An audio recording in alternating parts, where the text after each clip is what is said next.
આજથી મહિનાઓ અગાઉ એટલે કે 26 જાન્યુઆરીના બનેલા એક બનાવમાં 7 મહિને ગુનો નોંધવામાં આવ્યો છે, જેમાં વડોદરામાં નિવૃત્ત પોલીસ કર્મીએ ગેંગ સાથે ભેગા મળીને ભંગારના વેપારી પાસેથી પૈસા પડાવ્યા હતા.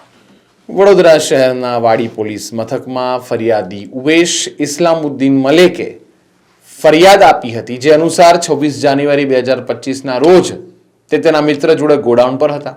ત્યારે સાંજે 5 વાગે બે અજાણ્યા ઈસમો ફોર્મલ કપડામાં ગોડાઉન પર આવ્યા હતા અને તેમાં મૂકેલો ઇલેક્ટ્રોનિક્સનો માલ સામાન જોવા માંડ્યા હતા.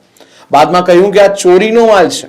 જીએસટીનું બિલ અને માલનું બિલ માંગ્યું હતું, જેથી ફરિયાદીએ કહ્યું કે મારો ધંધો કેશથી થાય છે, જેથી જીએસટી બિલ નથી. બાદમાં અજાણ્યા ઈસમોએ ગોડાઉનમાં પડેલો જે માઉસ, કીબોર્ડ સહિતના જે સામાનનો વિડીયો લઈ લીધો હતો. જે બાદ ફરિયાદીએ પૂછ્યું કે તમે કોણ છો?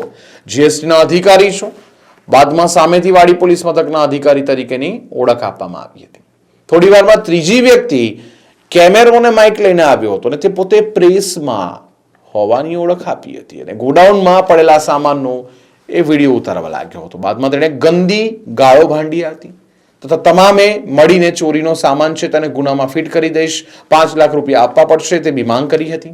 બાદમાં ફરિયાદી પાસેથી ₹60,000 પતાવટના લીધા હતા. જ્યારે બીજા દિવસે પોલીસ તરીકેની ઓળખ આપનાર શખ્સ અન્યને લઈને આવ્યો હતો. તેની ઓળખ પૂછતા તેણે જણાવ્યું કે આ સાહેબ નવા આવ્યા છે અને બહુ કડક સ્વભાવના છે. બાદમાં ગોડાઉનનો સામાન જમા લેવાનું કહીને ફરિયાદી પાસેથી ₹5 લાખની માંગણી કરી હતી. અંતે ₹60,000માં જ પતાવટ કરી દેવામાં આવી હતી.